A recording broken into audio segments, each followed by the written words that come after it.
Hey, everybody, welcome to another edition of a Cleaning and Cocktails. I've got an awesome episode here, right? Everybody always says they have an awesome episode, but Sharon, I have an awesome episode here with you. I have a lot that I want to catch up on. You know the deal, everybody. I bring on cleaning business owners, subject matter experts, people from the technology space, people from the supplier space. In this case, Sharon comes from being a cleaning business owner, but becoming a coach, becoming a mentor, somebody with a lot of years and a lot of wealth of knowledge. So Sharon, I'm super excited to have you on the show. Thank you for taking the Well, time. thank you. I've been excited about this. This is great. Can't I wait. know, yeah, we've been connected. Like, so those of you to know a little bit of a history between me and Sharon is, Sharon, I don't know if you remember this, but I'm gonna remind you if you don't. Literally, like 7 years ago, I think I went to my first ISSA Yes. strategy, or their first event, that not one of their first events, but first one that I attended. It was in Northbrook, and Right. Sharon was a speaker. Sharon was kind of leading the charge on the session. So that was my first exposure to like a cleaning industry workshop seminar. Do you remember that? I remember that, and I remember thinking, this is a guy to watch. I remember thinking that you were just full of life and excitement and drive and vision. You had a lot of vision back then. So I Oh, remember you were a standout. You were a standout in the nice, nice. No, I'll tell you that is, and I actually, this is the first time talking about it, right? Because I have you on, Right. you're sharing the journey. That's literally what kickstarted my love. Not that I didn't love the industry, right? But like I had not been able to learn or hear from somebody that had reached success or had business Right. strategies, right? So I had Right. always just been in the field working, right? Me and my wife, Right. like, Right. just getting the job done. So listening to you, learning from Brant, hearing from, just people at ISSA, I was like, I could build a business here, right? Like Sharon did it. This guy's doing it. I remember Tim Khan was there. Remember Tim from Yes, Tim I still Cowan. I still speak to him and had him on the show. Okay. So it was like, I think people just need that sometimes, Sharon, right? And I know we went, sorry for everybody, we just went real deep into our first meeting, but I feel it was cool, Sharon, to hear you. Yeah. Could you share a little bit about uh many years of the industry? I think we got it down to like 32 years in the industry, but can you, for those that don't know Sharon Cowan, uh take us back to the early years and kind of take us through the journey of how we are talking Sure. today and how you It's got to. kind of an interesting, when I sold the business, the attorney that was handling the sale said, "You are the epitome of the American success story. You've lived the dream." And, I worked in the retail field for quite a few years. Didn't like that. And I wanted to have my own business. Service industries were really, really emerging, coming into their glory at the time. And so I purchased a small cleaning company. There were 6 employees. It was a older couple that wanted to retire, and they said, "Why don't you come and spend about 30 days or so hanging around in our office, see how you like it, see what's going on." And I I didn't expect much. My expectations were kind of low, and I wasn't sure. They were asking a lot of money for this little nothing business. And so I was there for 30 days, and I was blown away by the leads that came in, the calls they got in their office. And I said, this is like uncharted territory. This is a gold mine. And so they were asking this large amount of money, and I just walked away. I said, no, not. I came back with an offer. They didn't take it. We negotiated for about 8 months because I kept walking away, until the price became something I felt was reasonable. Mhm. And so I bought it knowing zero about the industry. I came from corporate America, so I had business skills and I had financial skills, but I knew nothing about the cleaning business. And funny story, 3 months in the business, and the business was primarily residential at the time, which was not my favorite segment, but That's what I had. I got 2 opportunities to bid at the end of the year. We closed in October. I got these opportunities to bid the end of the year. One was for an 8-building private school, and the other one was for I think it was 50 or 60,000 square foot sales office. Okay, so now mind you, I know nothing, and I got both of those accounts. And years later, when I look back, I thought it's no wonder they gave me those. I was dirt cheap. I mean, I just keep away my business. I knew nothing, but I learned quickly. I jumped in and I joined the BSCAI because ISSA at the time was Jan San, and it was not for contractors, or just didn't. Yes, that's it. They weren't initially for cleaning contractors, right? It No, was more for the no, suppliers. Okay. it was distributors and manufacturers. So BSCAI was really the only thing. There was a small something called American Made Association, which Right. was nothing, and that went belly up after a while. So ARCSI was not around. So the BSCAI was my lifeline. Really, I met a lot of great people there, connected, learned how to bid and estimate, learned, and industry software. There was only one on the market at the time. Team Financial was the only, that was the only game in town. So now I'm going really dating myself, but it just progressed from there, and we grew, and I focused on commercial more. When I sold the business, I was about 80% commercial, 20% residential. I kept that for the cash flow, and because I had somebody else managing it from day one, I hired a manager for that, because I just said, I'm not dealing with those housewives. I can't do it. So But many people, and remember, Sharon, yeah, that was something that I had realized even when I met you, and in that room. There's successful residential cleaning companies though, right? Like I mean, it's almost like to each his own. Yes, To me with residential, it's like you get to check out at 5 p.m., right? 6 p.m. Like you get yes, to go home and put your head down. yes, And with yes, commercial, we know that's not always the case. It's right. 24/7.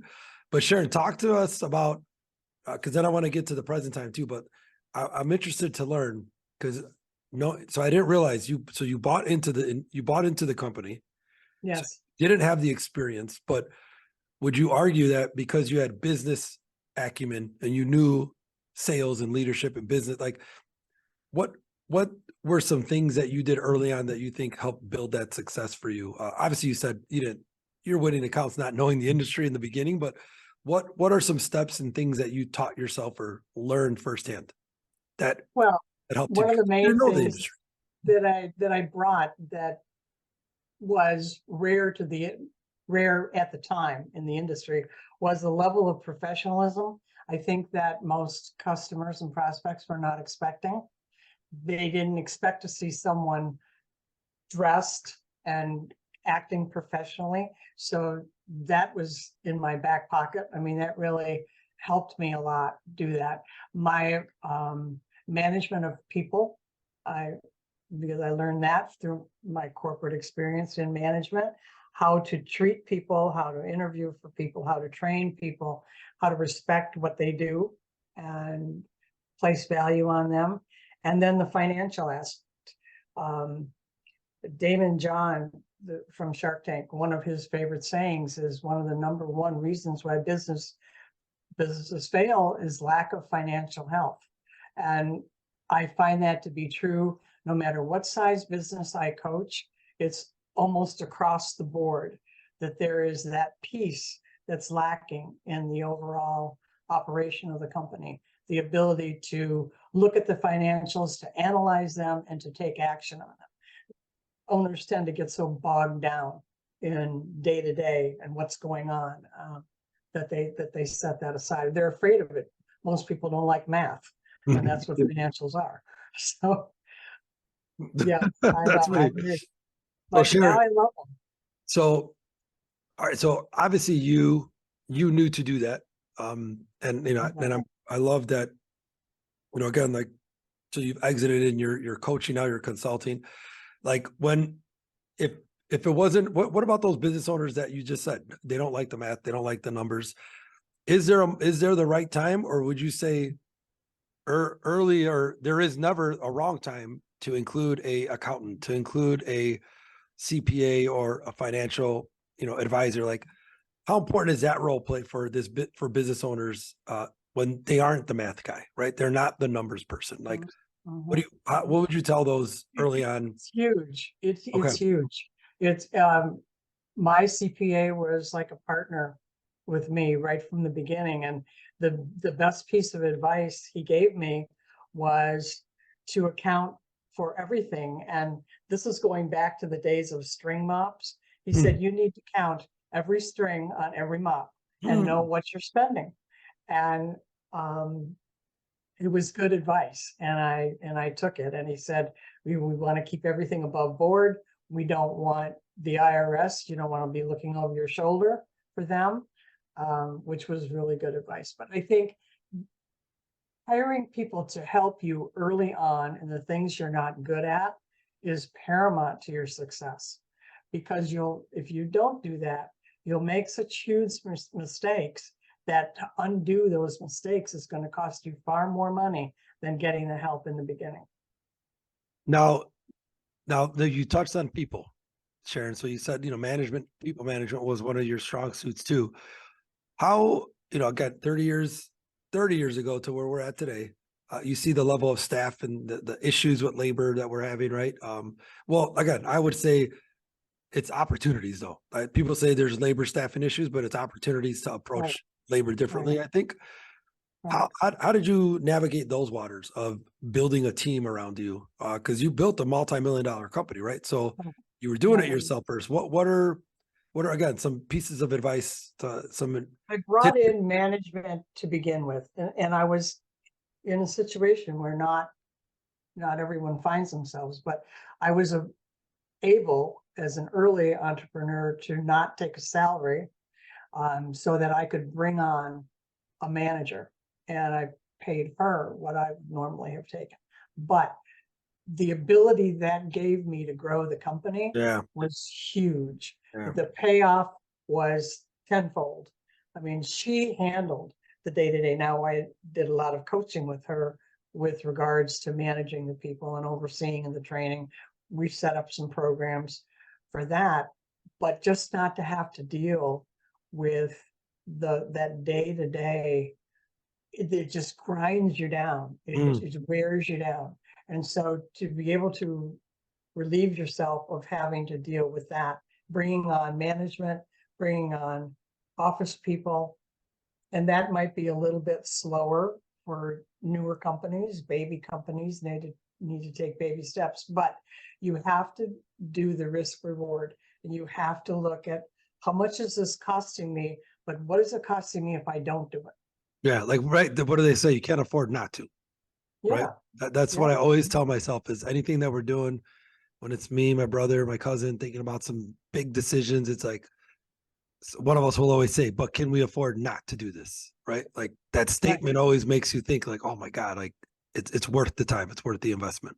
Yes, and you're going to make mistakes. There are going to be mistakes. They're costly mistakes that you'll make, but you learn from those. They're not mistakes if you learn from them.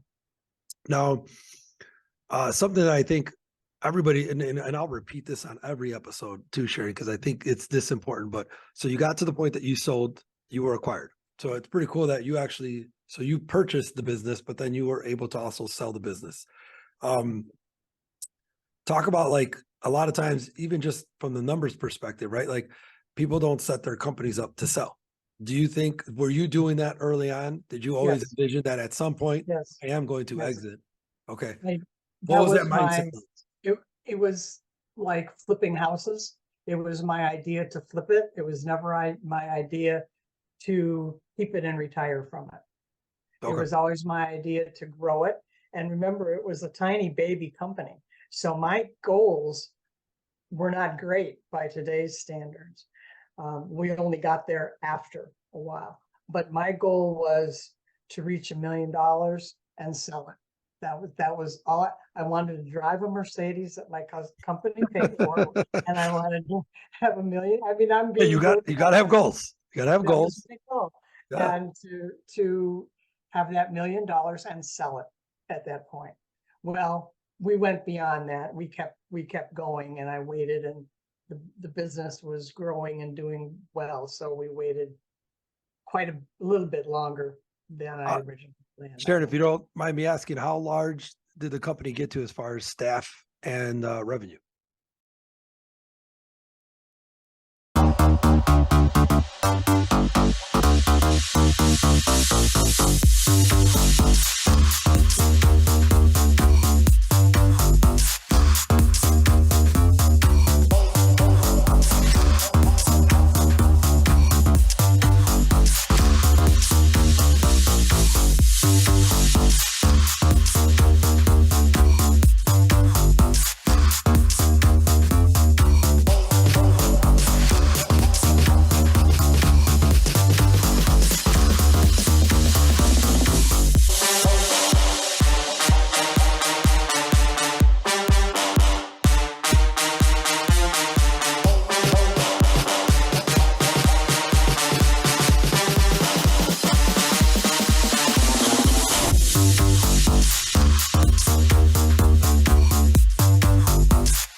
I had 120 people, Ooh, and it's around $5 million.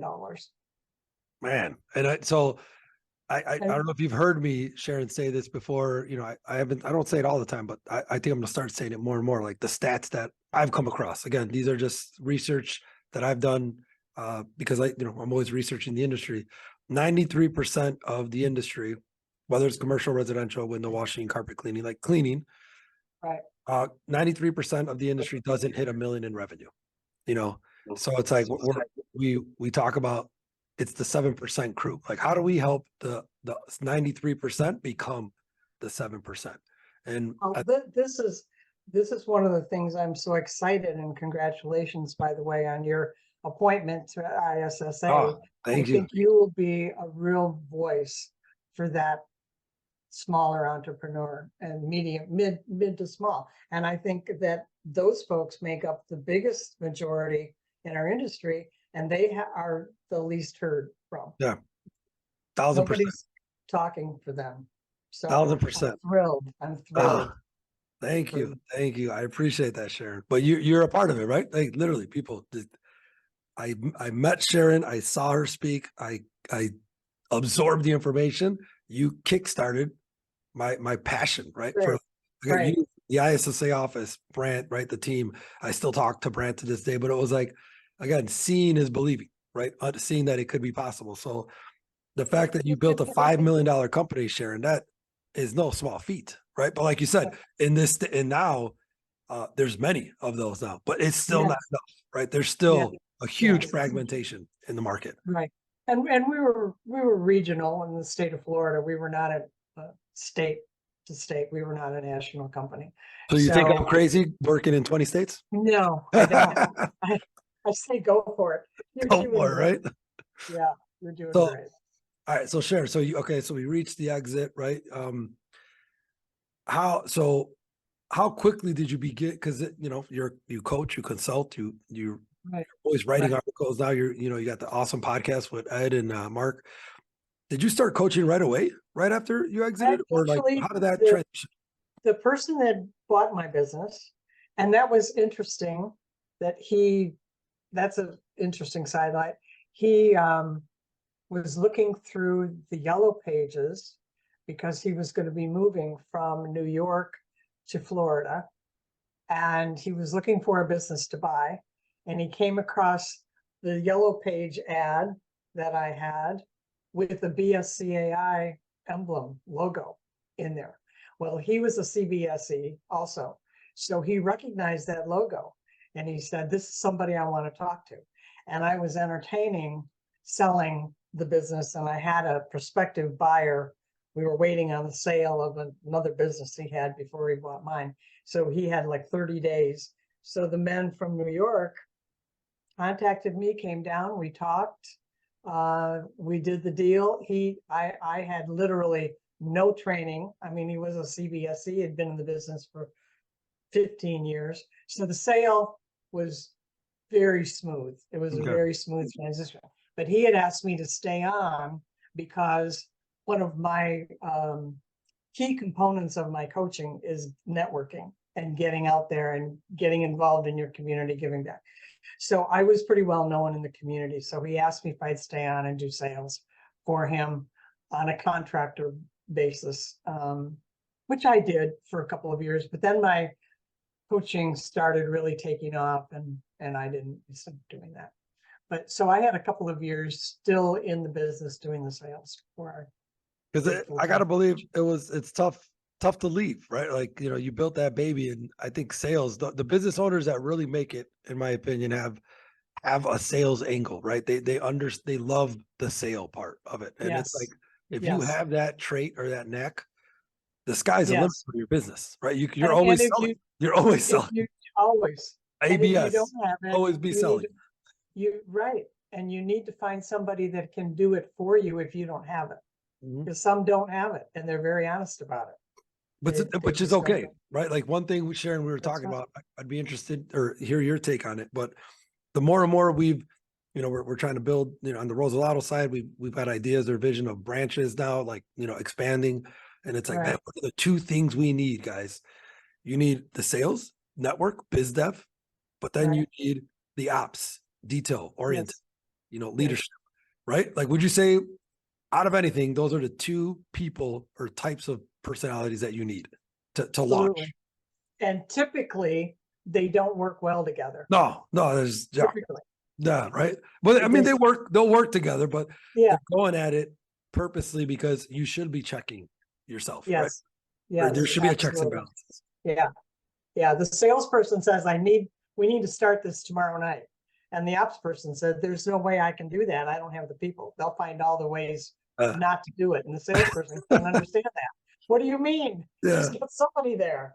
no, You know, but you need it though, right? You really do. Like it keeps the foundation of the business. absolutely.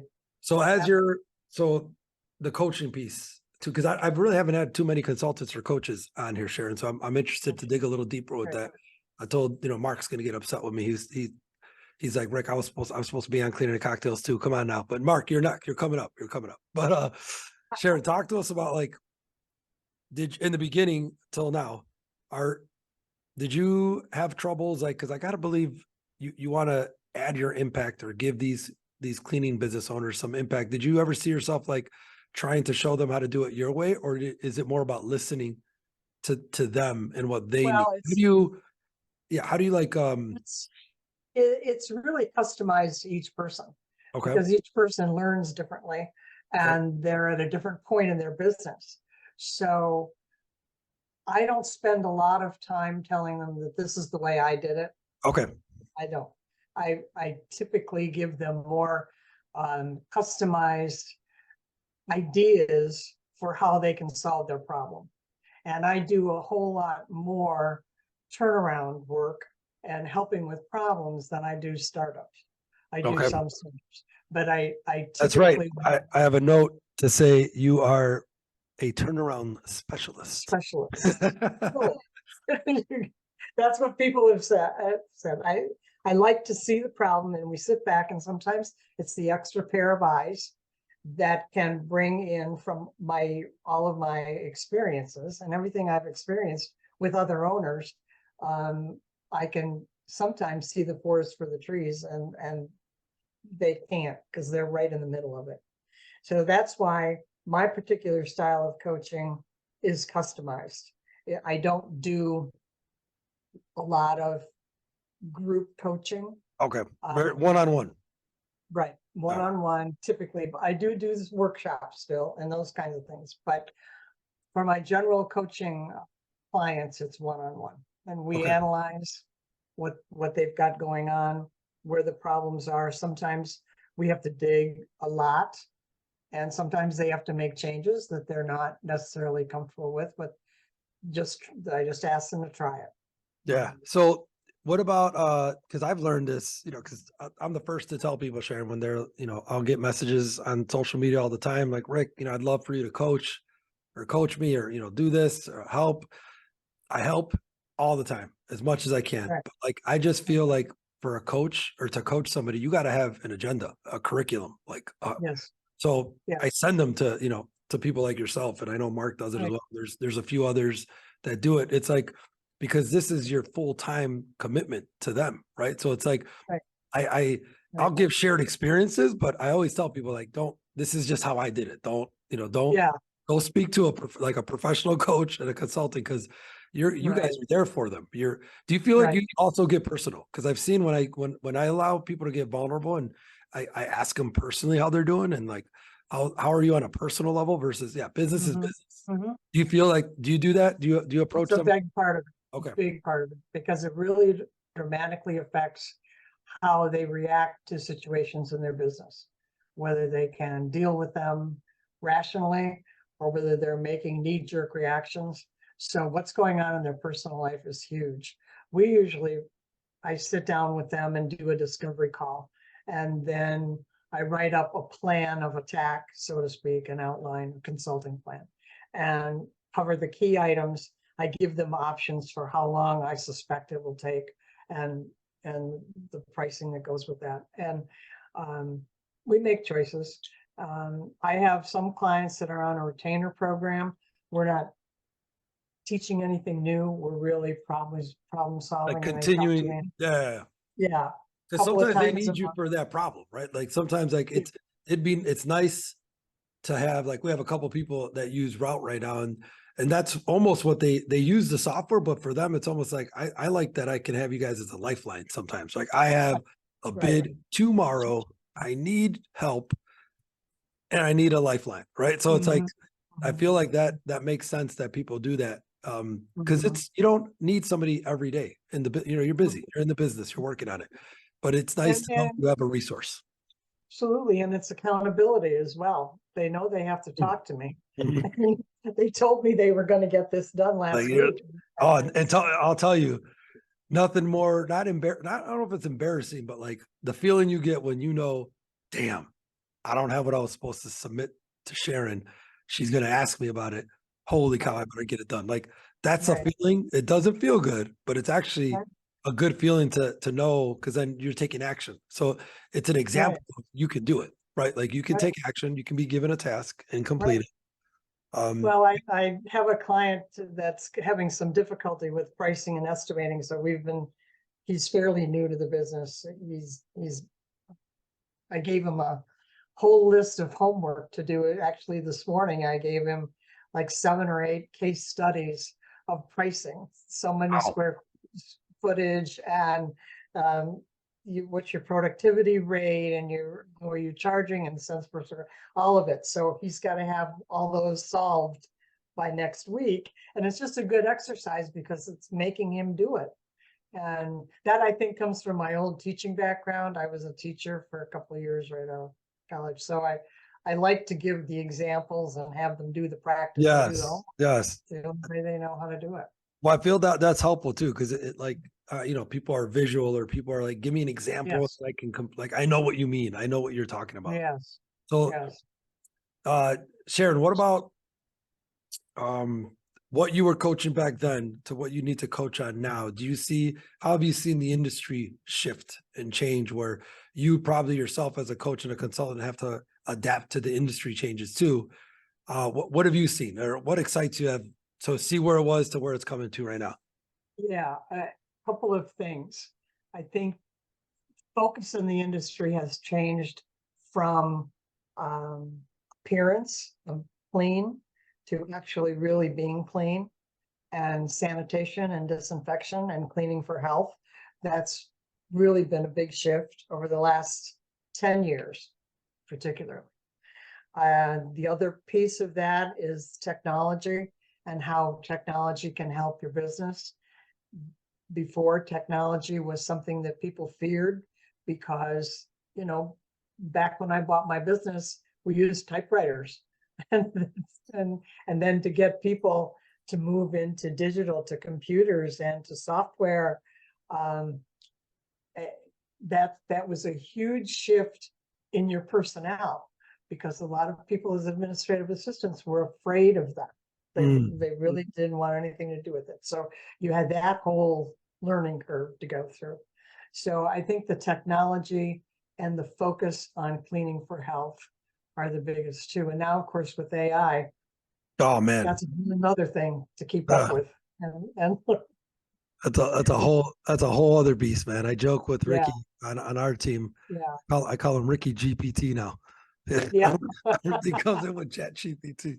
But And again, we have to be careful so we're not developing a generation of idiots, so to no, speak, and to be blunt 100%. about it. But we really have to be careful with that. Yeah, it's like I'm a bit, obviously I built technology, I have a technology company myself, but I always say it's, software doesn't solve the problems. The processes and systems Right. solve the problems. All technology does is enhance your ability to be more efficient, right? So It's true. use it as a tool, use it as a support system to help you get to the results that you want, but Yeah. it will I, not solve the problem. I get that a lot with bidding and estimating in particular. They have to understand how to do that bid manually. They have Mm, they have to have that all figured out in their head. They have to get that. And then software is a dream for them. yeah. It's a dream. Yeah. Oh man, that's a great point, Sharon, too. Like it's funny, my team will joke sometimes and everybody listening will should get a laugh out of it. So obviously bid is something that I built to digitize walkthroughs and proposal and all that.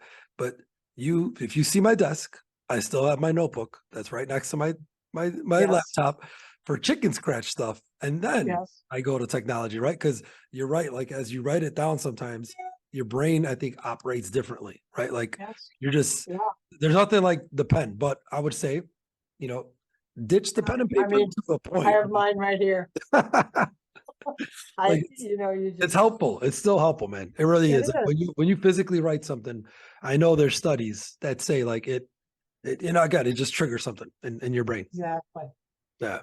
So uh let's talk about I mean, you have some technology yourself, or I mean, I would say some digital stuff is you've got like videos and ebooks, and Yes. you've done a lot of work where a lot of Yes. your studies or your research is in a digital format. Did you do that early on, or is this something new, or do you see again the No, I've future been doing that virtual all along. online? Okay. I've been doing that all along. I had help with that, of course. You know, that is not my area of expertise. I need to bring in the experts for that. Yes, yes. So let's talk, yeah, experts, right? Let's talk about because I know you are now in the podcast world, right? So let people know about Yeah. the podcast that you launched with Ed and Mark. Again, all three of you, wealth of knowledge right there. So how did that come about? Well, What's the we're name of it? Where can people find it?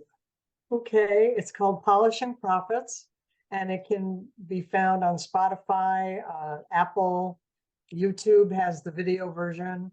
Um, and Ed and Mark and I have been collaborating on a couple of things for several years, and nothing really came out the way we wanted it to. Nothing really hit the mark.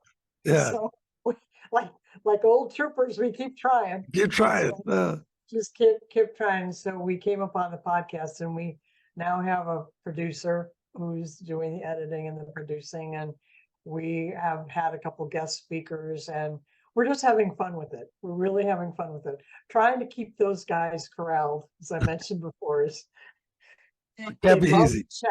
They just love to chat, both of them, and I love them to death. I love both of them, but Uh, we have to say, okay, let's look at the time. We're trying to not go past 18, 20 minutes, but it's been fun. It's been a uh, great time. Really nice, good. nice.